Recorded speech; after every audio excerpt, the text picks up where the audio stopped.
Does anyone have a flag, or is there one available? Thank you. Let's all please rise for the Pledge of Allegiance in a moment of silence. I pledge allegiance to the flag of the United States of America United States of America, and to the republic to for which it stands, one nation, under God, indivisible, with liberty and justice for all.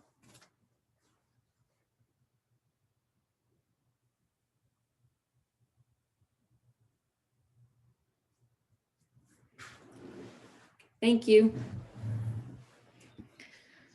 Thanks. Happy new 2021. Let's hope it's better than 2020.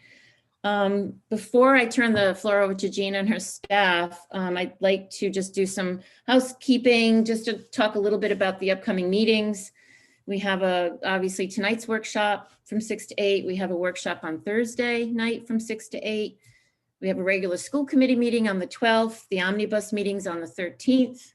And then we have 2 more workshops on the 19th and the 21st. So we have a lot of work to do and we have a lot of time to do it. So thank you so much for that. Superintendent Picard, thank you so much. You and your staff has done a lot of work to get this budget ready for us to be able to start working on it this evening. So I give you the floor so you can start your presentation.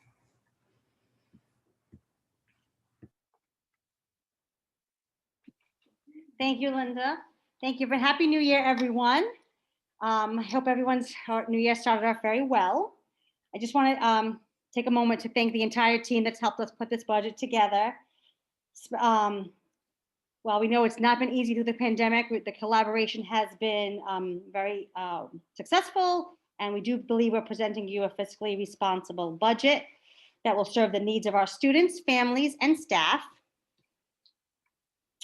As well as I want to have a special thank you to Sue Rogers, who ensured that with Ned and I on our first time out as we embark on our budget season, made sure that we had a nice review with her as well of the history of the budgets, as well as next steps. As you will see, it should look very familiar to those of you that have been here, and hopefully very organized for those that are new.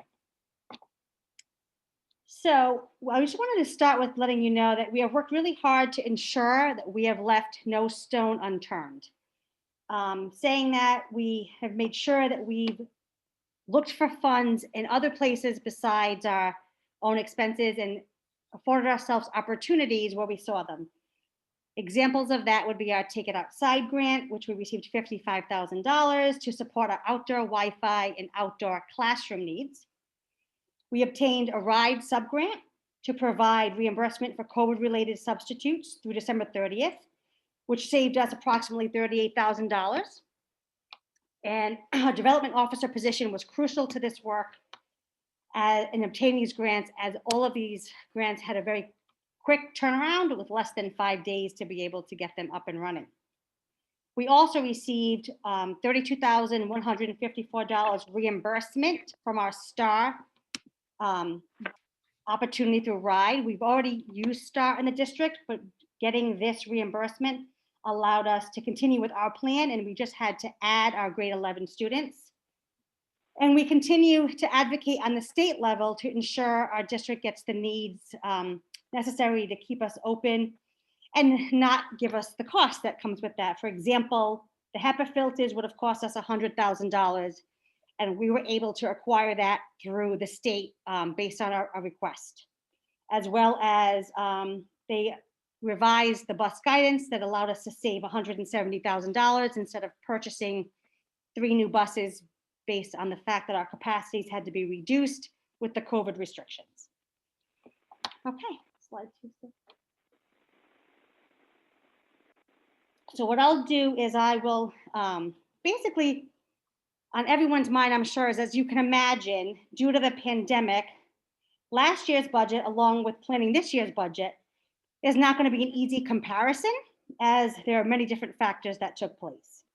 So a better comparison for us will be the 2019-20 budget. And an example of that would be the substitutes. So last year, the district was on track to actually overspend in this area based on the number of substitutes and coverages needed. And when the pandemic hit, we actually needed no subs, which allowed us to have a savings in that area. So, which is one of the reasons why we had savings. However, we also know that the pandemic has allowed us things that will continue. So one of the questions we knew would come up is what was the impact of COVID-19, not only on this year's budget, but on the budget moving forward. So as you know, cleaning supplies, PPE, et cetera, we will need to continue to plan for all those needs based on the CDC requirements, as even with vaccinations coming up, there is no end in sight, if you will, for right now. We have to ensure that we're ready to open next fall with the same criteria in place. While we got the HEPA filters from the state for free for the $100,000 that they put in, we will have to replace the filters, which is a cost of about $12,000 a year, which is still low, but it will be an ongoing cost to ensure that we keep them running. We also knew that the HVAC overview, when we had the engineers come in to ensure we were ready for opening, ensure that we had safe buildings with the HVAC system, with the number of air exchanges, that was a $30,000 cost to us, which was a one-time cost, but it was a cost that we had to ensure we used, so we would have a strong understanding of our needs for when we winterized the schools. We'll also see an ongoing cost with the employee assistance program that we implemented and the school committee approved back in August. That's at $7,200. That will now be an ongoing cost. And you will notice in the 5400 series, there's going to be additional tech leases. So we have an increase, as you know, with everyone going virtual and for distance learning, there will be an increase in this line for tech part-time IT based on the increased need of students, families, faculty, and staff, as well as the help desk. There's a huge demand in our IT department with everyone being one-to-one pre-K through 4. And in the past, they were 2-to-1. We also need to make sure we move our systems to online platforms. As you know, last year, kindergarten registration was delayed, as it was in many other districts. New student registrations were delayed because we were unable to provide e-collection or e-registrations. We just weren't ready for that. So we used our CARES Act fund to be able to move to a system that will allow us moving forward to provide registrations throughout the year. And we're in the process of finalizing that so that that will be ongoing, as well as putting all our student files and student special education documentation on digital e-collect forms, which will allow anyone at any time who needs access to have that via their computer. We also had to purchase $60,000 in Zoom accounts, Google Meets to be able to accommodate the distance learners, the teachers to do virtual, and the concurrent learning. It also went to additional hardware to support monitors, cameras, speakers, microphones. So you're definitely going to see an increase overall in technology. As well as we're requesting the part-time IT, which is about a $30,000 increase. And as I mentioned, it's due to the excessive need based on the stress on the department overall. We also know that we have some staffing and capital improvement shifts. So we have the new busing contract. Transportation is the 5500 series. The bid closes on our busing contract January 12th. So we will have a more definitive number once that closes, but that's going to be a overall increase for us. We know that with the pandemic, they're going to probably structure in some more safeguards. As you all know, no one was planned for that. One of the easy things we expect to see is that typically they plan for 180 days. As you all know, the state has moved the calendar to 177 days. So we expect there to be an increase on busing contract. There's also a 26% increase on statewide transportation. So right now there's a conversation, if we decide to go internal, and we've been having some small conversations around this, there is potential to lose categorical funding. So that will have to be an ongoing conversation to see, is there an appetite and what are the pros and cons whether we stick with statewide, try to do it ourselves, and what does that look like for funding. We also have a huge lift this year with our preparing our 5-year capital improvement project. I know there's been a lot of questions about the $1.5 million that was earmarked towards COVID as we seek our reimbursements.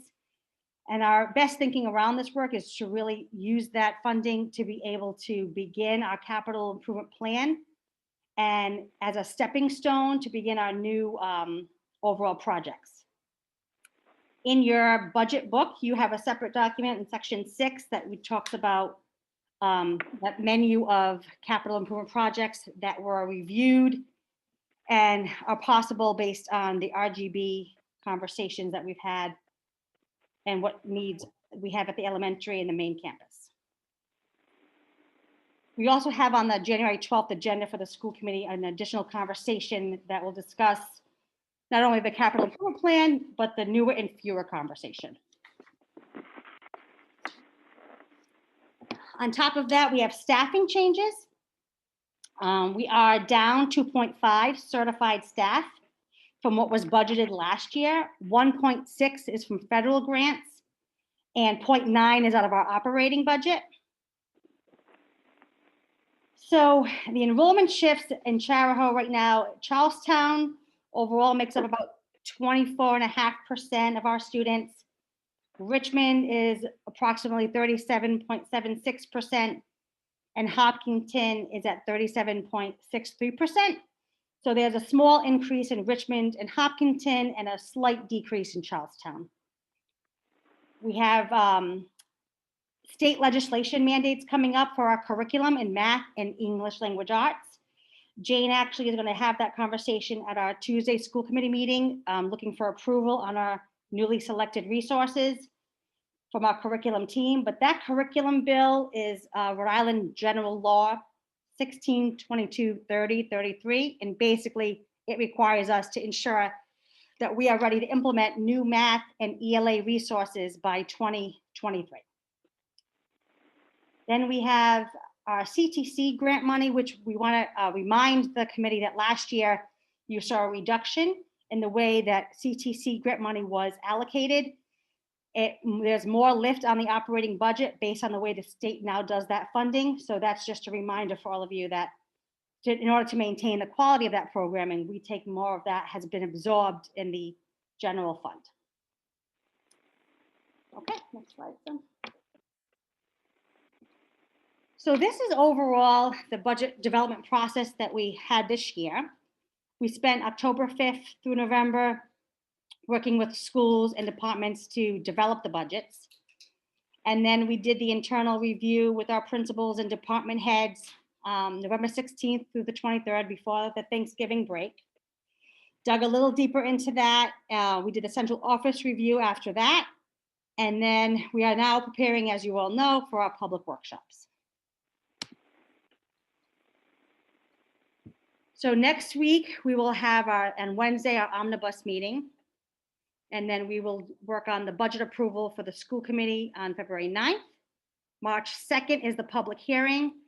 I just received word from Richmond town clerk that the state is also holding an election for the bonds. Apparently, they were not prepared to have the bonds on the November election ballot. So now the state's holding an election March 2nd. So we'll have to have conversations about what does that mean for our March 2nd meeting. And March 9th, there's a budget adoption. And with April 6th, our referendum.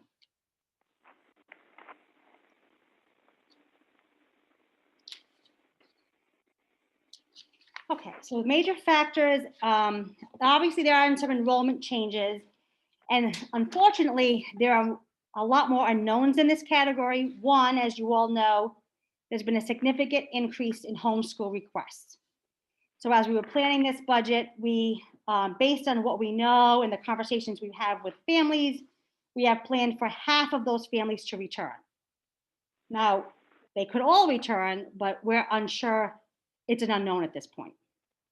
We also know that many of our families held back their kindergartners this year because they did not want them to start during the pandemic. So that's also an unknown on how many will either hold back again this year for those who are ready, and then those who are coming in if they decide to enroll. So that will be something that we have to keep an eye on as far as enrollment. The fund balance, we already moved to 2.5%. As you know, the policy has us between 2 and 4%. I would caution going any lower than that, especially with the number of unknowns that we have in dealing with the pandemic and COVID. But right now we have it down to 2.5%. And you can see it's based on, we had less than expected FY21 expenses due to the pandemic, less than expected expenses after school closed on March 20th. And then we also have the typical contract rate from March through June. Staffing changes, like I said, enrollment is expected to increase for FY21. And our understanding is that we could come closer to what we saw in FY20. We do have the staffing charts in the packet for all of you to review. And there are increases in special education due to out-of-district tuitions. We have a recently new student who has significant needs in their IEP, which has increased our budget, as well as transportation services, which are expected to increase about $500,000.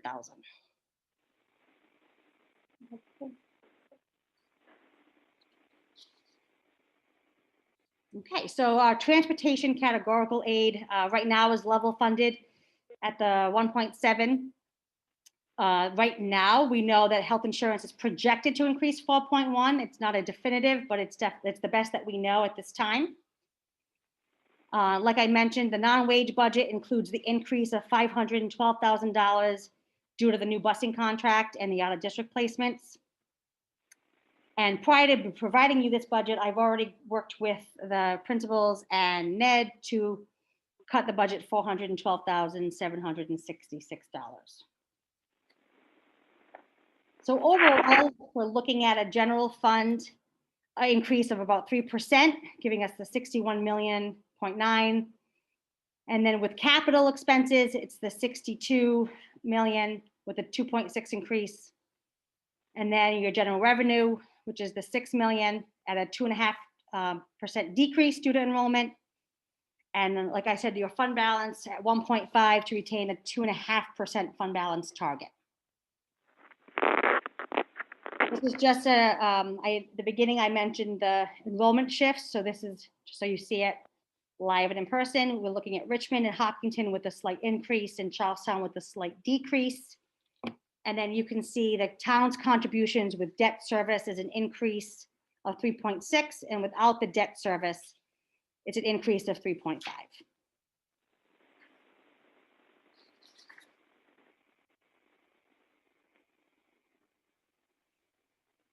And then the final impact on the member towns, Charlestown is looking at a 2.72% increase. Richmond is close to the 4% at 3.9.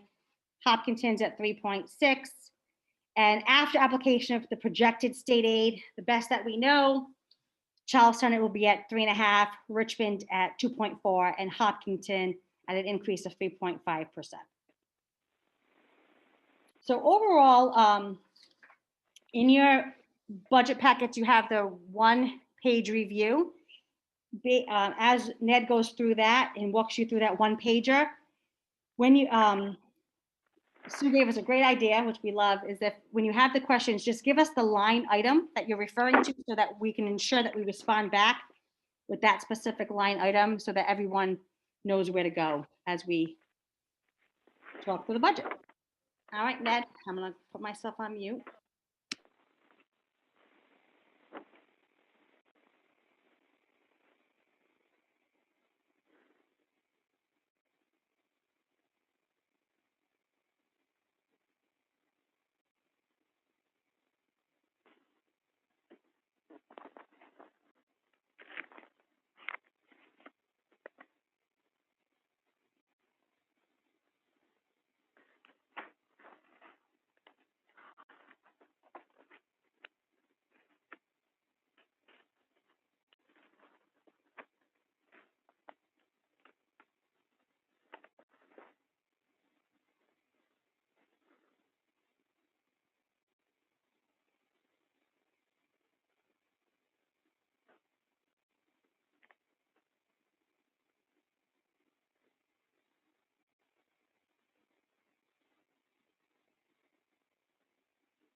Hey Ned, I don't know if you can, if you're on mute or if you've been talking, we can't hear you though.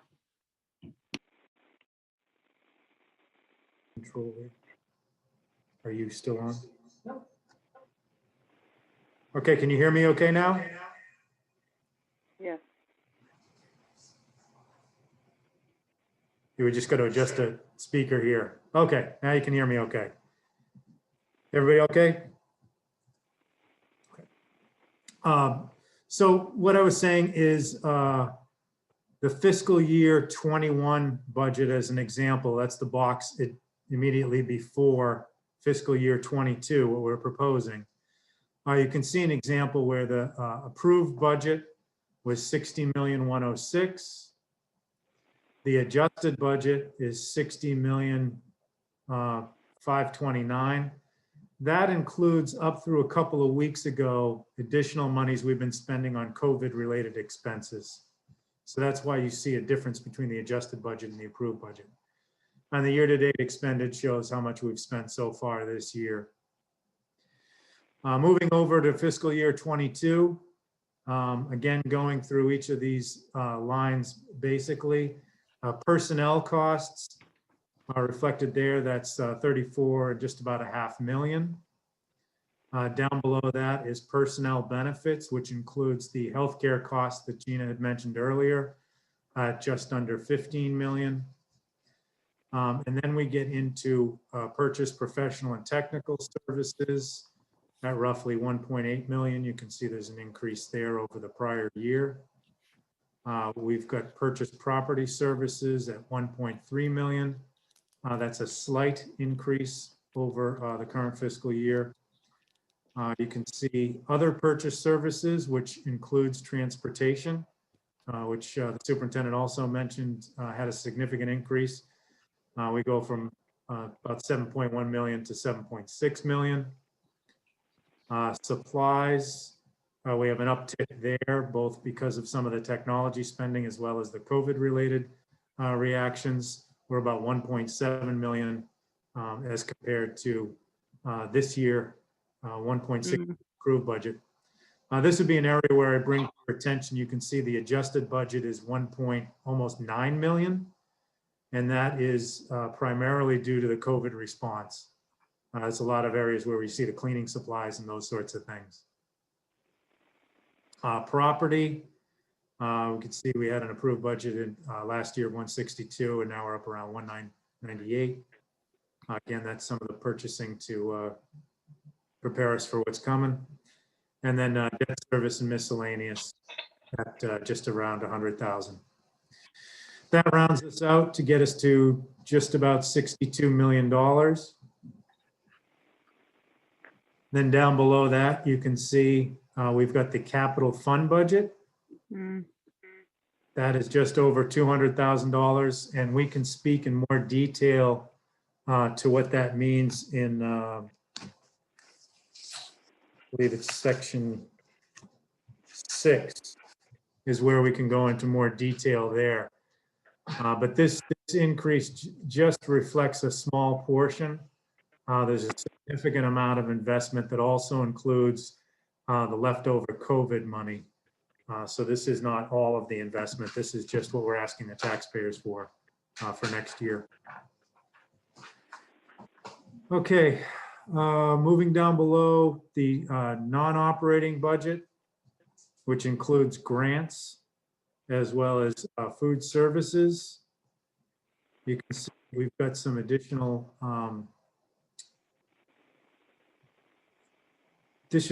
spending and revenue requirements there. Specifically at grants, you'll see last year we had 1,845,000. So right now I'm looking at the 21 budget. And in next year's budget, we expect 1,750,000. And that represents moving positions from grant funding to operating. So that's having some pressure on us. You can see a small decrease to the food. That's based on some of the behavior we've seen this year. All right, and that brings us down to member town contribution without the debt service at roughly 56 million. And then we show down below that the contribution by each town. What we're proposing is a use of fund balance of roughly $1.5 million. That represents a 2.5% reserve. And then dropping down below that, we go to the member town contribution without debt service after we've distributed the fund balance. And you can see to your left, the enrollment percentage of October 1st, 2020. That's this fall's enrollment. That's where we got those percent shares that each town is going to owe. And then down below there, you can see a summation. Last year, that number represented about 2% in terms of an increase year over year. And for the current year, just need to move my screen here. For the current year, that's 3.62%. All right, taking us down towards the bottom, the total operating budget with debt service. That's after we take care of our obligation for the Campus 2010 bond and the CALA bond. We then distribute the costs to each town. And as the superintendent noted in her presentation, that comes out to 2.72% increase for Charlestown, a 3.99% increase for Richmond, and a 3.66% increase for Hopkinton. Brings us down to below to an operating budget of 55.4 million. That represents a 3.55% increase over the prior year.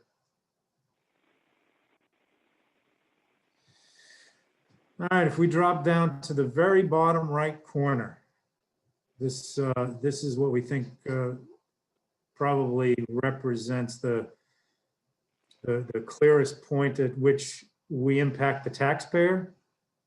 What we do is we figure in here the state aid that right now Department of Ed is proposing they're going to recommend. And you can see that Charlestown is slated to receive just about $1.3 million.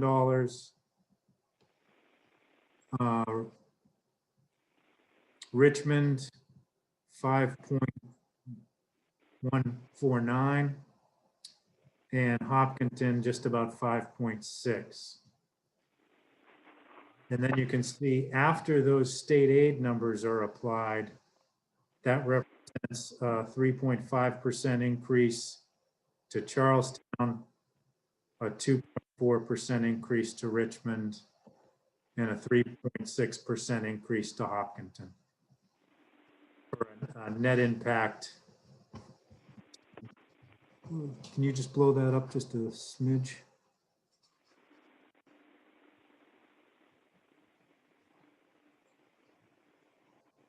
Yeah, 3.13% overall. Okay, any questions on the one-page summation?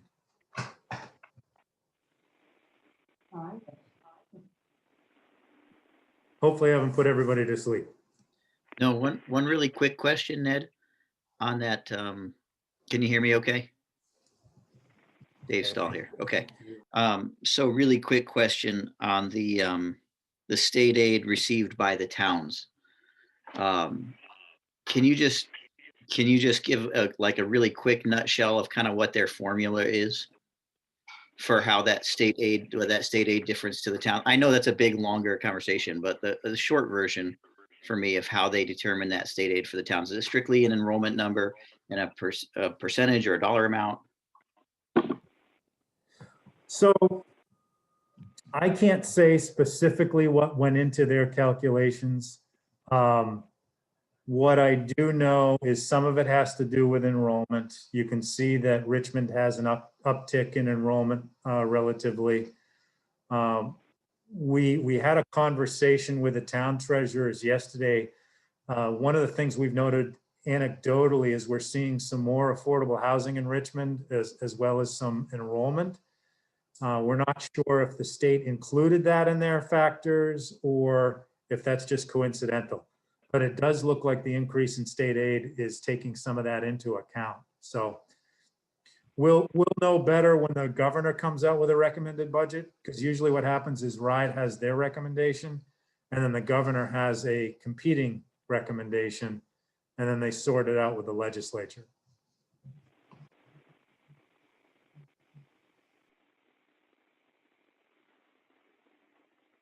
Brian?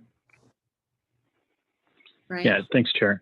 So Ned, from a structure, and Gina as well, from a structure standpoint, is this assuming that for the fiscal year 22, we are 100% in person, or is there, is this structured from a position that there's going to be some distance?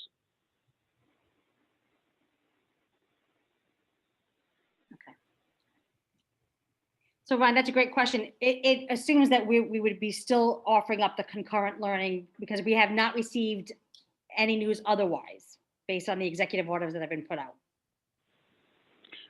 Okay, a follow-up question then. If we do, if a shift to 100% in person were to transpire at a high level, how would that have an impact on our budget? I would think overall it could increase it because of depending on the criteria that we have to follow. So if we're moving in person and still required to do social distancing, if buses are not at capacity and we have more transportation needs because everyone's coming in person, there could be increases. You may see decreases in things like Zoom account or Google Meets.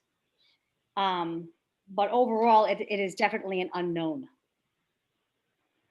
Okay, thank you.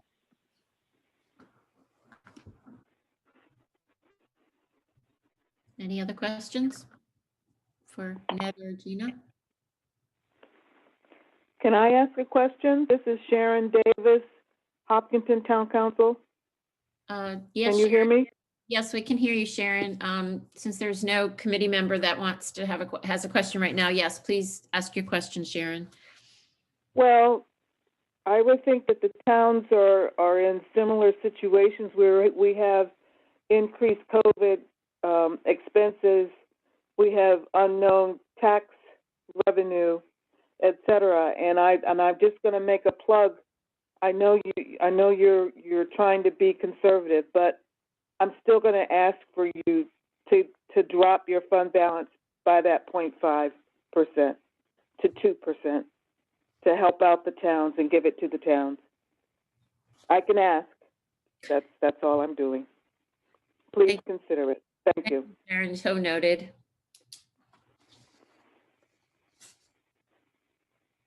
Okay, any other questions on the presentation?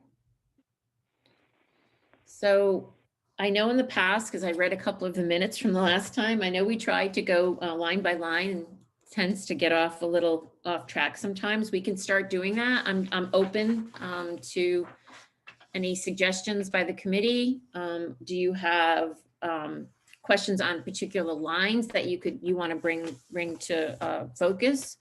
Maybe we could start that way. I'm open. I don't have any suggestions at this point, what might be the most efficient? Yes, Sheila. Sheila. Yep, I just took me a minute to Thank unmute. you. Just before we get into anything else, because I don't know when the appropriate time is going to be to ask this question, I would like to know what the cost would be to return to 2 days a week of elementary foreign language, which we took out of the budget last year. We went down to 1 day a week. Okay. I know it's kind of out of left field, which is why I'm just asking it now. And I don't expect an answer, any immediately, but I just would love to find out what that cost would look like so that maybe we could put that program back to what it should be. No, that's an appropriate question or, suggestion at this point, something for the administration to go back and look at the numbers. That's Great. kind of what we're Thank here you for. very much. You're Yeah. welcome. I have a member of the community has their hand up. So I'd like to, Robin Woodmansey, do you have a comment or a question? I just have a question, thank you, regarding the effect that homeschoolers, I know there's been a large increase this year in families choosing that option. How does that affect our budget? Do we not receive the same amount of funding, or does there, how does that differ versus charter schools, things of that sort? I'm just not really familiar with that. That's a great question, Robin. So it depends. One, if the family determines policy allows them to take one class or course, if that happens, then we would still get the allocation. If they choose to completely homeschool, and the numbers are typically based on our October 1 enrollment, it does impact our state level allocation, as that per pupil expenditure would not come to the district. But I'll have to see if Ned wants to add anything else. There's the more general situation that some of our revenue decreases. For instance, if some of those some of those participants come out of CTC, where it passes to some of our other sending districts, that can have some impact directly. If it's relative to what the state provides, they may or may not look at the enrollment numbers. As of right now, I know that they're trying to hold the districts somewhat harmless for what's happened. I know that's also been a topic of conversation for the superintendents, but that remains to be seen how that's going to play out. Thank you, I appreciate that. Right. So to move the meeting, thank you, Robin. To move the meeting along, we could go, the first 8 pages, we could go through maybe by sections. So like, for instance, the 5100s are all related to salaries and compensation. Maybe I don't know if you want to go through every line item, but is there one particular line that someone would like to either ask a question about or bring up or have some clarification?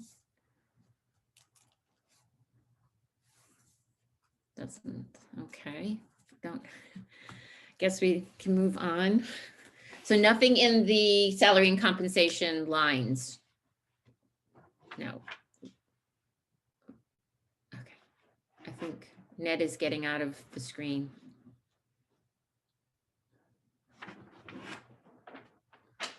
Okay, and so then the next set of line items are 5200, which is the benefits. Is that correct, Ned? Oh, I see what you're doing. Yep, thank you so much. So then the 51 are all teacher salaries and salaries for personnel. Am I correct on that, Ned? Yes, and then now the 52 are all the benefits that go along with that.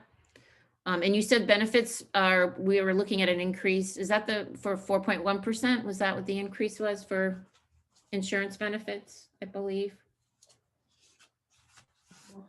So health insurance is 4.1%. Okay, We actually had a slight decrease in workers' comp, and we had some increases in our retirement benefits.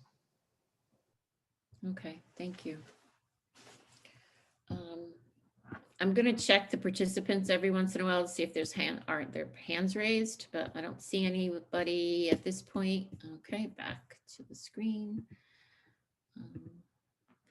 Okay, so that's all the benefits, and okay, so then the 5300 or 53 series, I guess, is purchase services. And that includes Can you explain that a little bit, maybe? And Chair, could you also refer to the tab in the packet? Sure, purchase services, and you can see from the descriptions, starts with, we've got a Medicaid claims provider. They help us sort through Medicaid eligible services we provide. We have tutors that we provide. We have some e-learning, testing, professional development that's provided both at the school level and the district level. Legal services and the audit that we just wrapped up are other examples. We have the physician and the dental services that we provide to students as an example. Technical financial would be relative to our financial system. You'll see there a line for school committee meetings. I believe there's usually a videography of I think it's the budget meeting. Is that right? I think all the meetings. All the meetings, yeah. They have all the meetings. Then we go through to the district, a lot of the district-wide expenses such as grounds, rubbish, and those sorts of things. Lisa, Mike Russo, I'm sorry, what? I'm sorry, I can't, hold on. Okay, Lisa asked about the tab. You mean the Excel tab or? No, this huge packet we have that says 1, 2, 3, 4, 5, 6, 7, 8. Oh, I'm sorry. It's basically number 3, Okay. tab 3, and it's pages 1 through 8. It's broken down even further in on the number 4 tab. That's like broken down to like the nitty gritty. So these are just the overviews of what the budget entails. I'm learning as we go along. So, but yeah, so basically tab 3, thank you for saying that. And I just thought it might be interesting to go through. I mean, if people have had a chance to look at it and don't have any questions, then we can adjourn the meeting. Do you find this helpful to go through and have some things explained in the different tabs and the different budget and the different line items? I'm looking. Yes, Chair. Yes. Yes. Okay, good. Okay, thank you, David. Okay, so Ned, thank you. So now the 54, which is on page, is that 4? Yeah, that's section 4, page 4 at the top. So that starts all the 54 lines, which are for maintenance. These are for actually a variety of different, primarily maintenance, but there's some others in there, Okay, technology as well. So you can see starting on, I believe it's page 4, section 4. right. Start with educational equipment would be things used, and you can see the numbers aren't all that big there, but we do get into the service agreements and the buildings and grounds. That's when you get into some larger numbers. So examples would be fire alarm systems, the grounds, the middle school and the high school have some significant systems, both 5-4. Yeah, section 3. Sorry about that. So we've got repairs to technology. I'm dropping down to row 5501 as an example. Technology 1-to-1, an example of where we'd have repairs there is if a laptop goes out for a high school student and a screen gets broken, or pieces don't come back that we have to replace to make the equipment whole. Down below that, you have HVAC, which is a significant investment. Who has their hand? Is that you, We have Sharon? telephone service. We have water services. And Just let me know when I can ask a We have question. equipment, copy. I have a question Down too. below that on Yes, that I saw next that. page. Hey, Those we are, have to- I'm sorry, Ned. expenses that are distributed to the schools.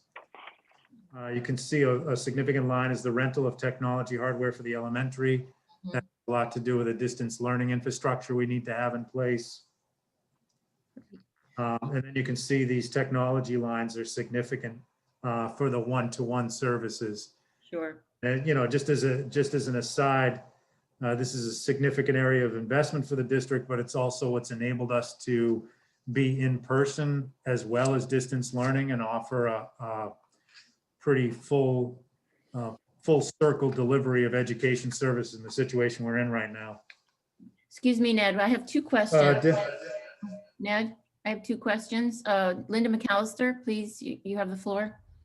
Sure. Thank you, Chair.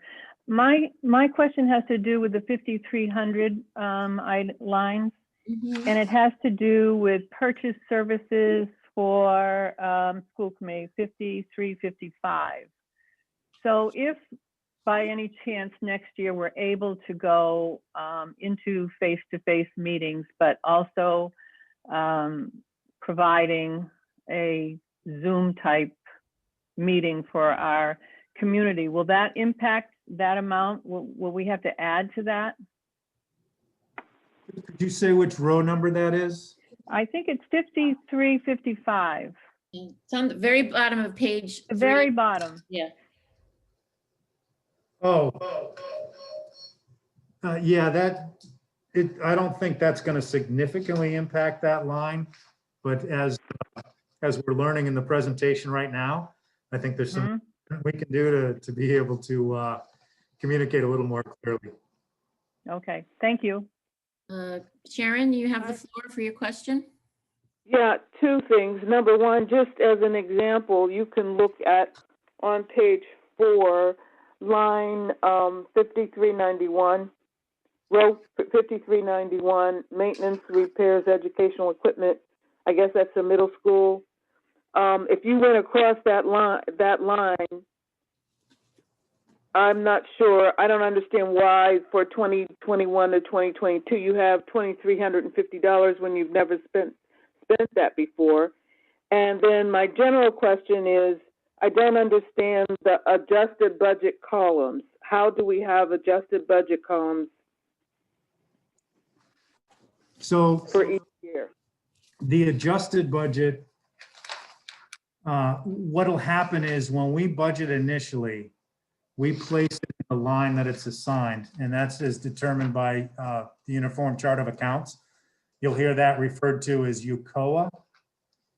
And over the course of the year, if we don't spend directly in that line, we may move money around. For instance, maybe the middle school to high school, or within the middle school to another line that's close to that purpose. So when we take a look at, did you say it was 5391? Yes. 5391, it looks like in 2019, we spent 780. 150 for the original budget, then it was adjusted up to 1420. And then by the time we finished the year, it finished out at 780.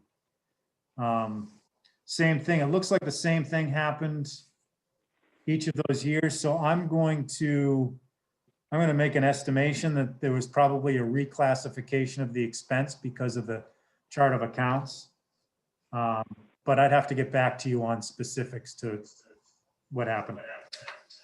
I think just in general for the counselors who are new, should we be comparing the new budget with the actual, or the new budget with the adjusted budget, or the new budget with the old budget from the previous year? That's a question in general. That's a terrific question. And what's going to be really difficult for all of you, and I would also ask for your patience as we navigate this budget process this year. For fiscal year 22, you're going to see our best guess as to how we think the year is going to shake out. And for your purposes to compare a normal year, the closest probably be to that is fiscal year 19. And the reason is, in fiscal year 20, we closed down in March for in-person learning. So it significantly impacted a lot of lines. Transportation is a great example. So I just ask you to be aware that those places that would be impacted by COVID will look very strange for 20, and they may even look a little strange for 21. Salary and benefits will not. Those are about 80% of our budget. So in that regard, the lion's share of our budget should look fairly normal for salaries and benefits. But in these non-wage lines, you are going to see some atypical moves. So are you saying Look we at should 19 look at the actual column, the third column? For what is close to a normal year? And Yeah, it's 2018 to get an 2019 idea actual. of where the shifts in priorities may be based on a normal year. So is it the third column, 2018-2019 actual, is what we should be looking at, and then comparing that to the 2021-2022 budget column? Correct. If you wanted to get a feel for what the significant change is between what our budget is for 22 versus what a normal year looked like the last time we had a normal year. Okay. Ryan? And and the final thing that I have to say is then we just got this Friday. Is it possible for us to go through this, and then who do we send our suggestions to? If we, beyond tonight. So if we could, sorry. Oh, great question. If you could email them to Ned and myself and just put the line item that you have the question on. This way, when we can reference the line item back and provide the information for everyone. Okay, that's fine. The row number. Yep, the row number is great. Yes, the row number works perfect. Okay, thank you. Thank you. Ryan Callahan, do you have a question? Yeah, sure. I appreciate the walkthrough. I've got a lot of things I kind of want to touch on at some point in time. Most likely not tonight. I want to digest it a little bit. Last year, I believe you provided this Excel file to the towns, not you, Sue provided it to the towns so that their finance team can kind of go through it a little bit easier. Is this Excel file also something that we, the committee members, can get a hold of? It's a lot easier to kind of run the numbers and take a look at, major differences and then dig in for questions if we can just screen through it. Yeah. Thank you. Yes. Ned, do you want to answer that? I know that we're making it available to the town. I'm assuming we can make it available to school committee members because we are making we had a conversation yesterday, Ryan, and the town reps asked for that. So Ned said that we could make the Excel spreadsheet available to them. And I'm assuming anyone who wants it on the school committee could look at it too. Yes. I think are we gonna post the Excel also online? I know that this is all gonna be up. No, just this is going to be. Okay, thank you. Okay, so, well, do we have any other, we could keep going if we want, just to go through some of the highlights. Is that helpful? Yes? No? Show of hands? So Linda, Ned likes to go, if he could go through a couple of sections just to clarify. Sure. Okay, perfect. Yes, and that's great. I'm happy we're doing this. Yes. Okay, go ahead, Ned. You're on. So I need to put my volume up, right? I'm making sure that I can, because we can't hear most of what's happening. Make sure your speaker's on, so you can hear. Mine's off and yours is off in trouble. Got it. Bear with us. We're getting through presenting this in Zoom. I think it's probably the first time we've done this extensive budget presentation on the Zoom platform. Okay. So to the points and comments made so far, we've just gone through section 3. Again, for everybody's benefit, referring to the row numbers over to the far left is going to be our method of communication. And I think this is a really smart structure that was put in place by the district so that we're able to point to exactly the same place when we're all looking at this. You'll also find that whether it's the summary version in 8 pages or the detailed version in 40 pages, the row numbers are still going to get us to the same place. They're equivalent in either document. So in that regard, I'll just move us to tab 4, and that's the 40-page detail version. This is a place that you can go if you have a specific concern in a school or a particular area of the budget. It also lists with more specifics what the spending is on, and it'll show you what's happening in detailed lines instead of summary. And again, as requested, that'll be something that's sent out in Excel to both the towns and the school committee.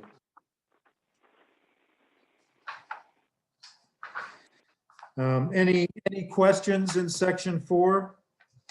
I mean, I know it's a detailed version of what we just discussed, but before I move on from there, I want to make sure everybody's comfortable with that explanation of what it is. My speaker's on. Yep, go ahead. No, I didn't hear. The chair, is it okay if I ask a question? Ryan, I'm sorry, I was on mute. Yes, please. Oh, perfect. No. Okay, so just touch on 2 things for me, Ned. We're looking at rows 5777 and 5781. I think you commented on them. One of them is transportation for special ed out of district, and the other one's transportation non-public. Between the 2 of them, they represent almost a $250,000 increase to the district. I'm curious as far as how, one, I'm not sure I understand what transportation non-public is. And this is on page 5 of 8 in section 4. And again, those are rows 5777 and 5781. If you could comment on those increases from previous, that would be great. Sure. In the case of the transportation, in general, we are seeing a 26% state increase from the statewide system.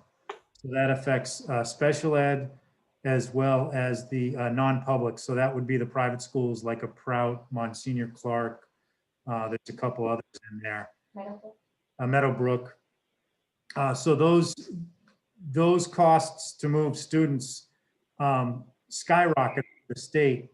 And a big reason for that was those providers, contracts concluded, they had to get new providers, and the ones that were left, basically were short the number of days after they closed in March. So they were trying to make up for their contract losses. Also, for our own increases, we're not sure what we're going to get back for our bids.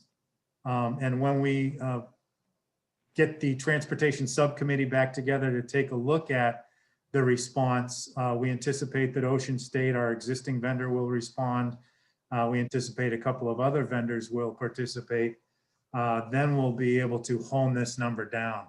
But for now, we have to base the anticipated increase on what the state is seeing, and hopefully we can do better. Follow-up question. Will you get the information necessary to refine these numbers in time for this budget cycle? I hope so. I expect we'll have the bid back on the 12th. We'll have to analyze it. Then we pull the transportation committee back. So I would say by mid-February, hopefully we'll have a pretty good indication of which vendor emerges as the one we want. And then with that selection, we'll be able to determine their numbers and then plug their numbers into this spreadsheet. Awesome. Thank you. Well. Any other questions in the 40-page section? I don't see any, Ned. Okay. All right, moving on to section 5. This section reflects the anticipated revenues that the district has.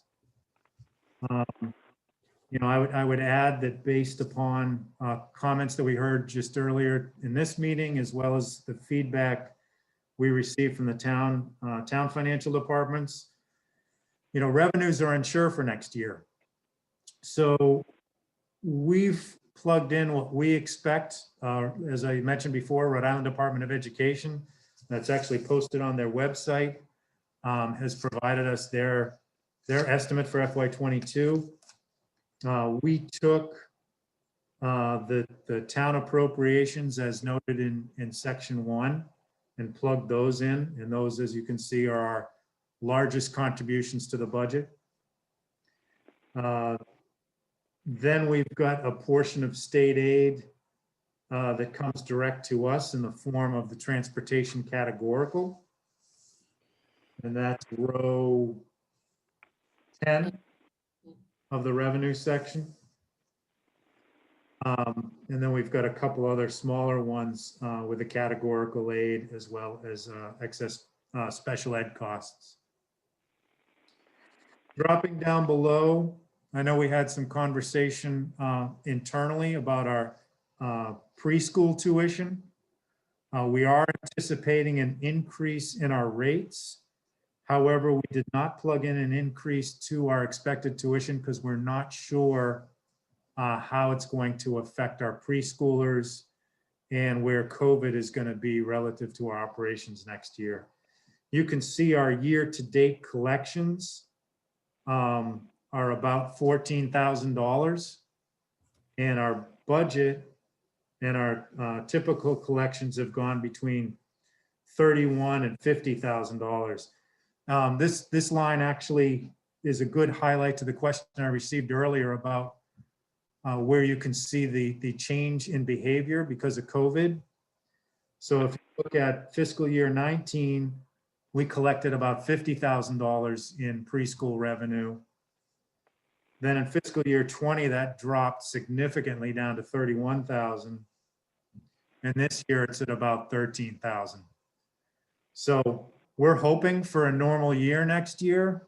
If we raise our rates and it's a normal year, we could actually do better than 19. However, if COVID is still with us and still creating some problems, this might be an ambitious number. Down below that, you can see fans out for a lot of our CTC tuitions. That's a significant contributor to both the program as well as our revenue. With that diversity of students, as well as with the participation from different communities, we get a great cross-section of students, and we also see a significant revenue. That is based upon the actual students moving up that we currently have, as well as an anticipated enrollment based on what we see normally for the freshmen. The other district revenues are proposed, based on our best estimates. Medicaid, you can see that we had a decrease there because we're not sure how the reimbursement for our services is going to shake out this year. So we are factoring that down some.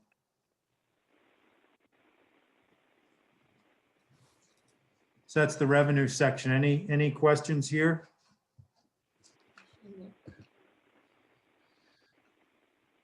I don't see any, Ned. Ned, Oh, sorry, who's that? that's Craig. Craig. Okay, Craig, go. On the CALA tuition, how many students is that? Yeah, I think it's between 50 and 60. I think 50. What do we say? This is revenue, so 146,000. How many students? I'm looking in section 7 to take a look at the, Oh, Our district power or in district are you asking for out of district is the, I'm assuming that's all out of district because we were only going to allow students to pay to come in if we had available slots. 12.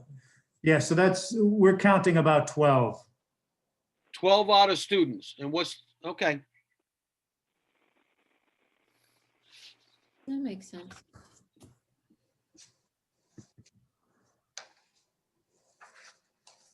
Thank you. Sure.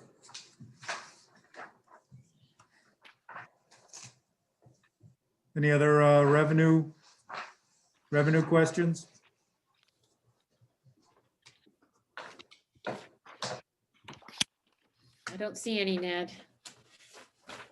Okay, You hear any? just making a note. Yes. Someone asking a question? No, I'm just excited about capital. Okay. So section 6, we have here fiscal year 22, which is the first year of a draft year plan. We plan to review this with the school committee next week. At that time, we'll be looking for direction on the question of newer and fewer, which would require a significant investment and effort towards the goal of a single elementary school or a smaller number of elementary schools, and then some campus work. Or do we maintain the existing facilities that we have and invest in the infrastructure in place? That said, the draft you have before you is not urging one direction or another, but it is being realistic about the fact that we wouldn't be able to do newer and fewer next year immediately anyway. So we'd initially have to plan for maintaining our existing buildings. So you can see at the top of the page, it includes the revenue we anticipate for housing aid. It includes the member town contribution that's in the summary page of the budget as well as in the revenues. It includes retaining the money we have set aside for the Charahoe paving. The Charlestown paving. It has money that was already allocated for the Hope Valley generator and electric. And then a significant number that we definitely want school committee input on is the 1,461,000, which represents retasking the fund balance that we assigned to COVID purposes this year. What we think is going to happen is that over the course of this year, through those revenues that the superintendent identified earlier, we'll have the opportunity to apply those revenues and then restore the fund balance we used to stay open this year. So you can see that overall represents about a $2.5 million revenue. And then down below, listed out by building, are the anticipated investments that we would make in the first year of the 5-year plan. Again, this is a draft. It's subject to school committee and necessity for school construction review. So these are drafts, but it does lay out a fiscally responsible plan in that the revenues and the expenses match, and they're also in line with the RGB work that's done so far. Are there any questions? Any questions on what's listed there, either format or specific projects?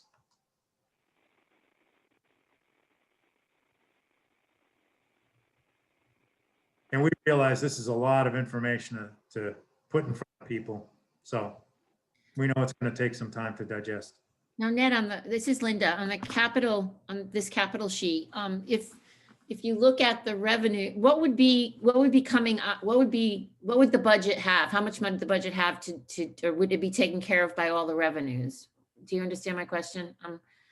With the amount, any of the work that's done with, is that in a line item somewhere in the budget, or you've found a way to capture $2.5 million to do these projects?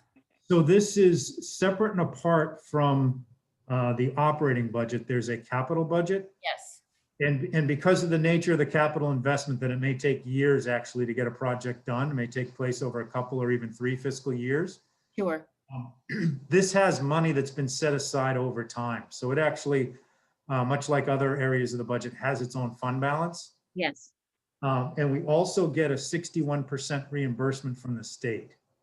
Oh, So what happens is, for instance, $1 million we spend this year, as long as the state has confirmed our projects are acceptable. If we spent $1 million this year, next year, you would see a $610,000 revenue, okay. present reimbursement from Department of Education. Okay. Thank you. Sure. So, again, going back to format, we set it up so that the school impacted is at the top of each row. And then down below it are the projects that go with that school. And then it starts at that's the next school, and those are where the breaks are. 4 One- columns over. One quick question David? on that. So real quick on that, Ned, you mentioned, not knowing what's going to happen with the newer and fewer, or, the longer range plans and that sort of thing. But you mentioned that we know it's not going to be able to happen this year. So some of these projects are in here, but there's nearly $1 million or so of projects that are hold if newer and fewer, like the Right. Ashway elevator at 135,000. You're not going to do that if you are going to go with the newer and fewer, but yet it's in this budget, in this capital fund. So I just am trying to figure out, if we know we're not going to be able to do that this year. If you're not going to make the big project happen this year, do we just take that $135,000 project out altogether because we're going to wait until we can see, or is the project necessary and it has to be there? But I'm not sure how we can put it there, but then say hold off if we're going to do the newer and fewer. Do you know what I mean? When and how do we make that adjustment? So, And that's just one I'm pointing out of all those sort of hold if newer and fewer. I understand the concept, but how do we adjust that? So the one you selected is actually a perfect example. So that investment would be towards ADA compliance. Right now, with the equipment we have, we're able to serve our students. However, if, for instance, a high-need student arrived at that school, or the equipment that's in place broke, we would have to get that project done. We could probably figure something out for a few months to make it work out, but in the meantime, we'd have to make the investment. If we know we're going to newer and fewer, we would probably find a way to serve that student or come up with a solution to that need, with the idea that we're going to have a new campus a few years from now. However, if we're not going to do that, then we need to set this money aside. We need to address this concern. So what I've provided you now is a structure that's optional. If we determine that we're going to maintain existing infrastructure, this is what we're going to need. We really can't defer more than a couple of years before this stuff becomes critical. And we're identifying it based on a realistic amount that we think we could complete. I don't think we could get more than $2 or $3 million worth of projects done unless we took on like a bond level of commitment. So hopefully that answers your question, but I put that hold if newer or fewer because there may be, that equipment may last a couple of years, in which case we'll be able to meet the needs. We can get by for 2 years. And then if there's a new school in the wings, we would not have to make that investment. So that's very helpful, Ned. I appreciate it. I guess what would happen if we're leaving it there, we're leaving the project in there, but we do think we're leaning toward a major facilities change or a new campus. So we say, okay, we hold off on that project, or we don't have to do it, or we at least are able to put it off through this year. How would we adjust that as the year goes on? What do you do with the money that was here, that was set aside for that? Does it just get bumped to next year with, again, if we can put it off, we'll keep putting it off, or still optional again next year? So if we have to do it, we have to do it, and it was there. But if we don't have to do it, when and how do we make that adjustment? So for instance would be, right now, we've got a 5-year plan, which will be brought to you, which lays out how we think it's going to look without newer and fewer. If we do newer and fewer, I would say probably at least half of this million would be committed towards design and pre-bond activity to put together a comprehensive plan. There would be land acquisition costs, there'd be a lot of engineering, there would be a lot of design work, as well as a lot of community involvement to fully develop the plan. So that's where I think the resources would go. So you wouldn't necessarily not need the money, you just need it for different things. Yeah, I also mentioned that if we don't have it in there, why won't we do the reimbursement? If we do it. Actually, why don't I mute? Ted? Okay, Gina. Yep, just another point of clarification. When we do the capital improvement plans, if it's not in the capital improvement plan and we need to do it, RIDE will not reimburse us if it's not in the plan. Ah. Okay. All of those Gina, are very can I helpful ask a question? answers. Thank you. Gina, can I ask another question? Is this Sharon again? Yes. Yes, okay, Sharon, go right ahead. Okay, so I don't know what newer and fewer is. So could you explain that? Not sure. It's more of a concept where when a school district owns buildings, let's say, in our case, we have the campus and then we have the elementary buildings. We own 4 elementary buildings. The towns actually own them, but we invest in them. And newer and fewer is the concept that you decrease the number of schools you have and you make them more efficient. So perhaps in the case of Hopkinton, instead of having 2 schools, you go to 1 school. If that were to happen, what would that look like? Would there be any savings? What's the education plan look like? Those kinds of concepts. And there are incentives. And there can be incentives for reimbursement. So right now we're at 61%, but for instance, sometimes, and I believe the superintendent's got experience with rates in the 80 to 90% range.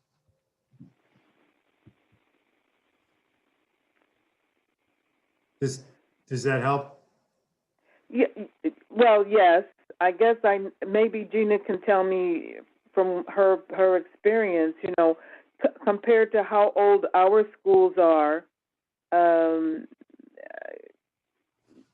places that she came from, are our schools that much older that they need to be replaced? They're probably around similar ages. Some schools, depending, they were built in the 1930s or the 1940s. But what happened was when you do the review of the schools, you look for the schools that have the highest level of need. So an example would be if we determined, if the school committee determines that there's not an appetite for newer and fewer, you're going to see an investment approximately about $2 million a year over the next 5 years at the elementary level. So, $2 million times 5, you're talking a $10 million investment into elementary schools for your current infrastructure. The benefit of thinking about the newer and fewer is to say, what do I get in an investment? And there's opportunity right now. We know that the federal government is looking into possibilities of increasing the level of reimbursement for possibly things like newer and fewer, because they believe it'll provide a more efficient system. So you could actually see, so for example, in my experience, we received about an 82 cents on the dollar reimbursement.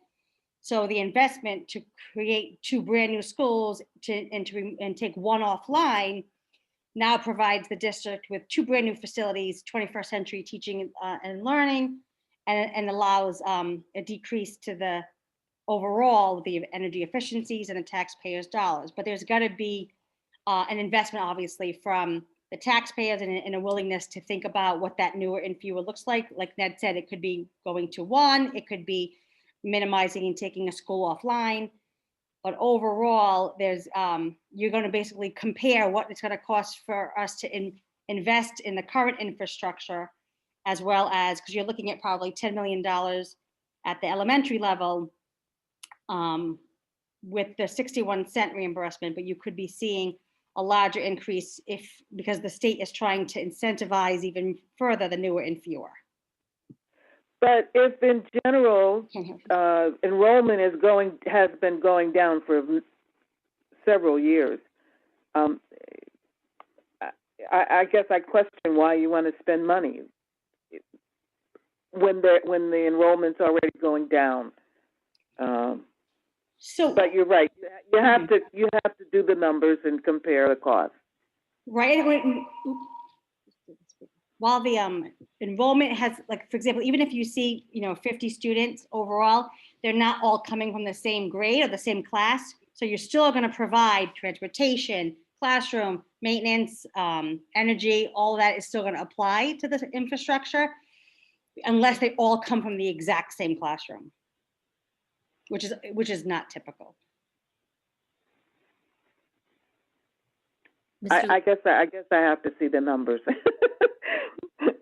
before I'd be interested in spending more. But anyway, that's just me. Mr. Okay, Luzon? thank you. You're welcome. Mr. Luzon, you have your hand up? Yes, Gina, Yes. could you just give, I assume not all the town council representatives are aware of the subcommittee that we've had for the last year or better, could you just give a quick overview of what we've been doing? So that would enlighten them more on the newer and fewer. Sure. The school committee has a subcommittee, which Mr. Luzon, Ryan Callahan, and Catherine Giusti are members of, that meets along with other members of this administration team, as well as the public, that have been reviewing not only the capital improvement planning and working with RGB, but talking through options, a variety of options with RGB to determine the best next step. And actually, in our next school committee meeting, the subcommittee is putting forward sort of a review with the school committee to determine if the newer and fewer is something that the school committee will move forward on. And in essence, then go to the towns to talk through what that would look like and what the school committee is proposing for the next steps in comparison. And by having the capital improvement plan, it allows the school committee to be able to be very mindful and thoughtful about the needs of each school, as well as the opportunity that could come with having 1 or less elementary schools as we think about the teaching and learning vision for the next 20, 40, 30 years. But Mr. Luzon, feel free to jump right in because you have been doing it. No, it just evidently some people aren't aware of what we've been looking at, and you're right. I mean, we've looked at, if I remember, 6 to 7 different proposals to us. Whether they fly or not, we'll find out next week whether there's any interest. But there was a reference made to the fact of, well, we have less students. What do we need to invest? I mean, that doesn't change the fact that Hope Valley Elementary School is as old as it is. So I don't see those correlating with one another. But other than that, you're right. We may get upwards of 80%. And if we choose not to go that route, we're going to have to move forward on maintaining the buildings we do have. Thank you. Thanks, Mr. Luzon. Are there any more questions or comments at this point? Mr. Draper, would you like to continue with the tabs? Yeah, I was just going to mention relative to the numbers with the newer and fewer, maybe a quick napkin math to to help with what the superintendent and Craig just explained. So for instance, if a new school could be achieved for $20 million, and we know the existing elementary school is going to need $4 million of work over the next 5 years. Well, if the reimbursement rate on the new school is 80%, that means it's $16 million we would get back towards that investment. So that would leave us with an investment of $4 million. So the way to look at it would be, we could spend 4 million and have a new school after 5 years, or we could spend $4 million and do the HVAC, the elevator, the roof, and maybe a couple of boilers, and have a school that's still running okay, but then, you know, we still gonna have to invest in it 5 years after that. Related, a lot of times with the new schools, you're able to achieve things with your design and your operations that give you efficiencies. So for example, if you were able to eliminate a couple of buses, that would be, let's say, 150,000 a year in cost. So there's some trade-offs to going either way, but that's kind of the simple math way to look at why newer and fewer can be attractive in some cases. Just as long as you show us, you know, I that's what I said. I have to see the numbers, and then I'll make a decision on whether I'm on board or not. But you're still talking about, like you said, a $4 million investment. We have to think about that. That's all. Absolutely. Thank you. Okay. Moving on from capital, if that's okay, to tab 7. That brings us to enrollment. We have 2 sheets to start off with. Page 1 represents our enrollment as of October 1st of this year. So that's the official Tri-Town enrollment that we use to determine the shares of each town. This shows what the enrollment is across the entire school district. That official number is 3254. Then down below that, you have the breakout by community that is sending the students to us. You can see Charlestown at 754, Richmond at 1157, and Hopkinton at 1153. And then we have a variety of other towns. Just about all of those are participating in the CTC program. There are a few outliers that are here for different reasons.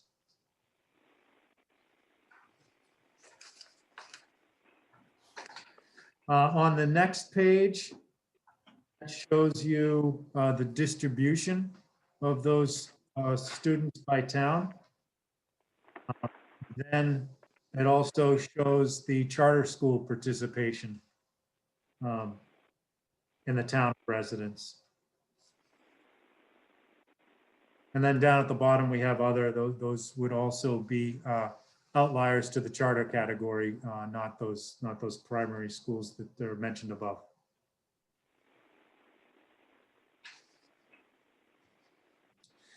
All right, page 3, we show the tuitions by towns that are sending students to us.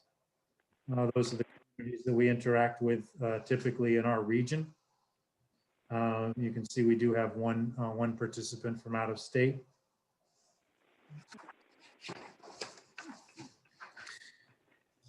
Okay, moving on to the distribution of students by grade level and school. This gives you a cross section of where our students are expected to be by the class size, as well as the number of students in each grade. This gives you an idea of how many sections. It's a way to tie out to our staffing and certified numbers. It also shows you the middle school and the high school by grade.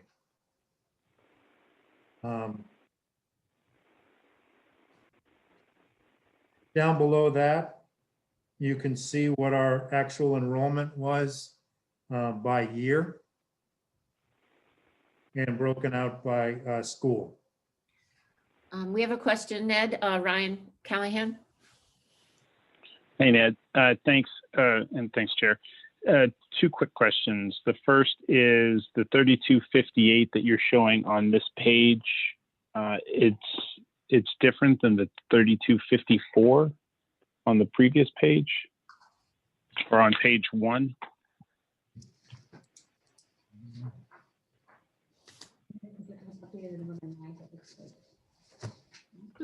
Didn't notice that. Yeah, that was updated as of November 9th. Okay. And does this 3258 that we have on that final page there would you say compared to 2019, it's lower because of the large amount of homeschooling that we had? Good question. Yeah, we figured the homeschooling in the 75 student range. It's tough to say exactly how many made that choice because of COVID or not, but that was about the anomaly we could. Yeah, but so the 3258 represents an increase in homeschooling over prior years, and it's not a reduction in students within district.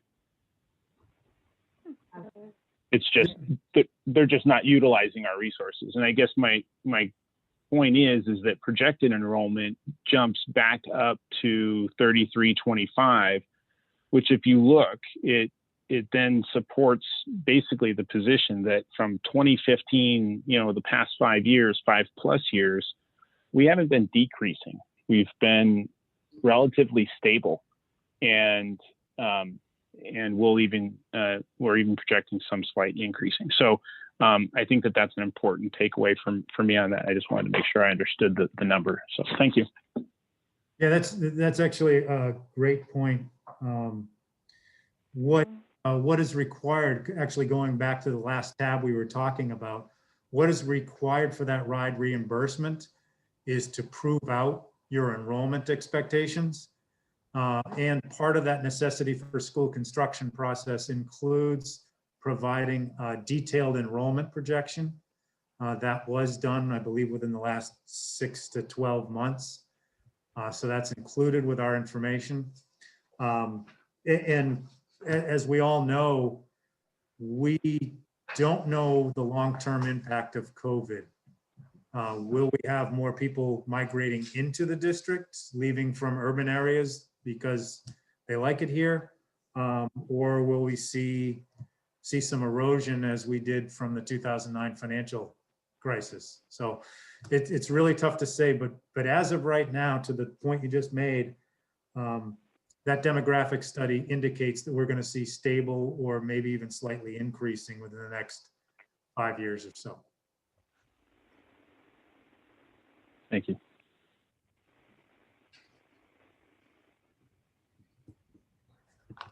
Okay. Okay to move on to tab 8. All right, tab 8 has our staffing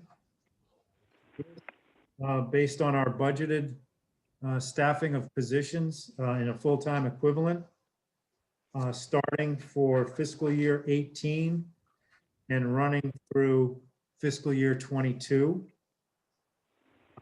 Notable differences, as mentioned by the superintendent earlier, are a move for positions from grant funding to operating, and a decrease in position because of enrollment.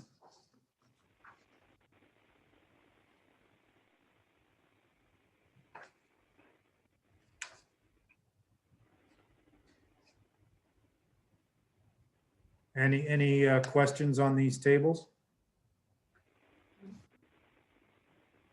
Or just as a side note, down at the bottom of each page, you'll see in this template there's a list of the type of position that there is, with the certified positions first, the building they're assigned to, and there's a building key down at the bottom of the page.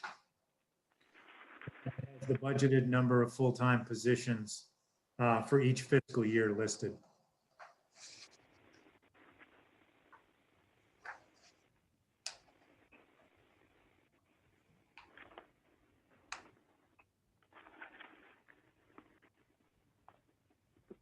Can I ask a question one more time? on Yes. on the moving from grant to full time, how much does that cost? It's I believe it's roughly 125,000. It's pretty much a direct offset. You can see in the revenue between the grant fund this current year FY21 versus FY22. I don't know what that difference is off the top of my head, but it's around 125,000. Thank you. Any other questions? On that same train of thought that Sharon was just on with the grant funded things, where do I find the place, Ned, where those might be broken out as to what those grants were that are now becoming budget funded as opposed to grant funded? Yeah, that'd be IDA. On the positions in this table, they'll be represented as red. So looking at page 1, for instance, on the first page, you've got a preschool position. The building is district.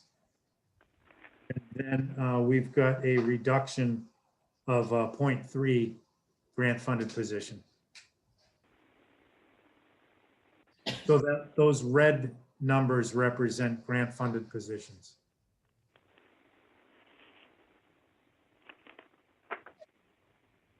You want to explain why it's coming out again?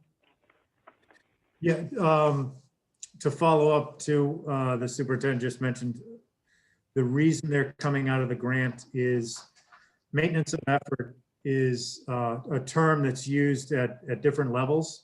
But in the case of the federal level, maintenance of effort refers to the district doing its part relative to how it spends money, in particular for special education. And what we're finding is our ratio to show our maintenance of effort is getting pretty thin. And if we don't move those positions to district funded, our maintenance of effort is not going to align with what they'll accept.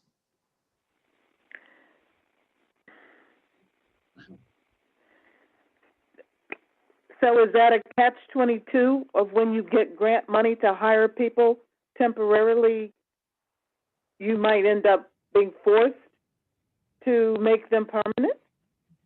No, it's that can happen, but that in this instance, that's not the case. This is more about, for instance, again, using COVID as an example, if we were supposed to spend $55 million on our services and we only spent 54 million because of no fault of our own, there weren't the services required because the buses weren't running or things weren't provided. It looks like our maintenance of effort dropped down. We didn't spend as much as we typically do. And because of that, the grant funding won't hold up to the ratios that are applied. There's a ratio applied to measure how much we're spending. Just to add, oops, sorry. Go ahead, Mel. So you can never go back.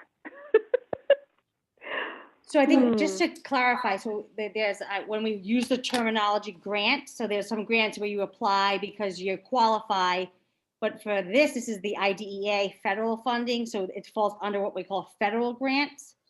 So like Ned said, there's sort of these three buckets of funding that come through. And in order for us to be able to maintain and not, what we can't do is supplant, right? It's to support what we do as the district. We're required to make sure that we provide the core instruction and FTEs. And then what the grants do is they provide us a supplement. So if you get too close, it looks like we're trying to supplant, and that's not allowable.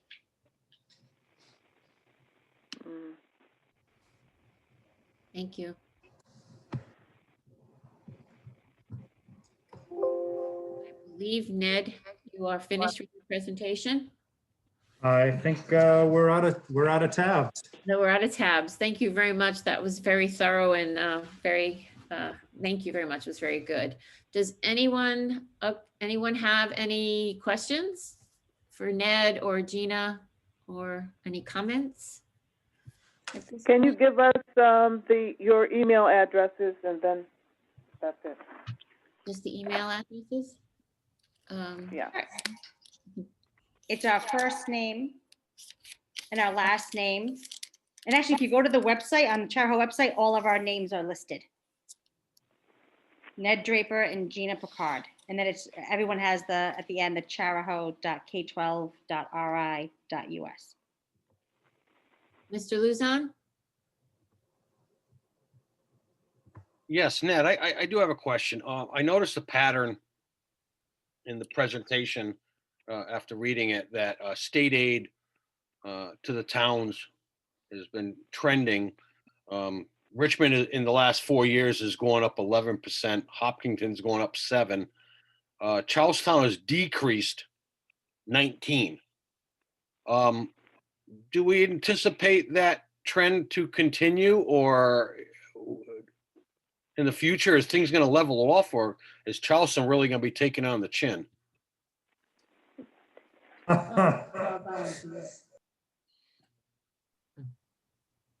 So, all right. Go ahead.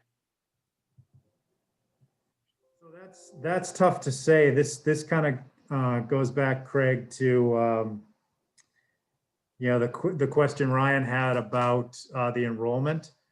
It's really tough when you take a look at our historical numbers to know how that's going to shake out. It appears to me that Charlestown followed a trajectory similar to Newport, and that the property values, particularly after the financial crisis, resulted in a little more vacation home ownership in some of the areas of the community, and that put pressure on the number of school students that were present. So I can't say where the demographics will head. I would say if the trend continues and there's more vacation home ownership, that may continue on. So just to let all you folks know, Ned and I had this conversation earlier, but I just wanted all of you to hear the same conversation. And just pay attention to some of these little things, not just because it affects Charlestown. I mean, state aid, I mean, it impacts how much we spend per student per town. There's impacts everywhere. So I just wanted to say that. Thanks a lot. Thanks, Ned. Mr. Day? Yes. I've been around a long time, and this has been an issue that always concerned individuals. If you looked at the population as the students in two towns and the elementary level especially, you have one school, Richmond, 395 kids.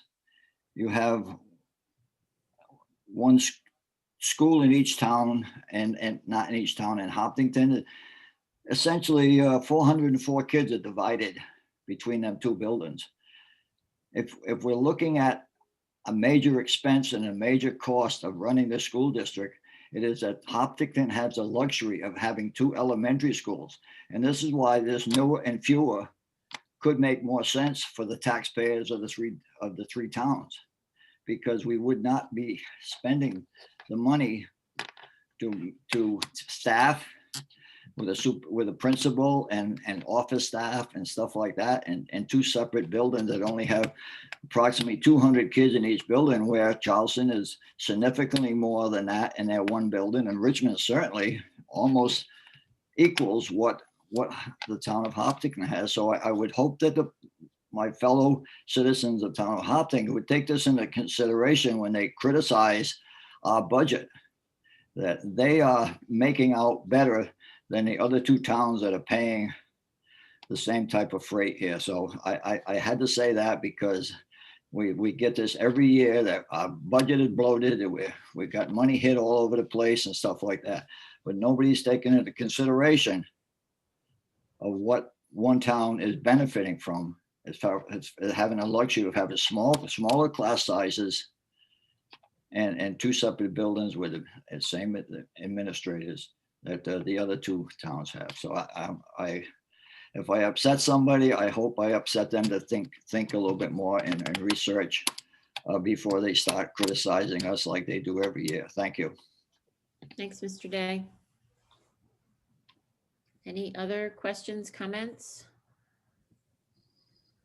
with regards to the presentation of the budget? Well, I guess not. You ready for it, Chair? Yes, I'm waiting for it, Chair. Chair, make a motion to adjourn?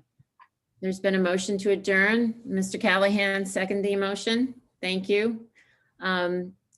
All in favor of adjourning? I think that's unanimous. Thank you very much. And thank you guys for your time. It was a great meeting. Bye-bye. Thank you. Thanks, Steph. everyone. Have a good night. Bye. Have a Happy good New weekend. Year. We'll see you Thursday. Happy New Year. Happy New Year.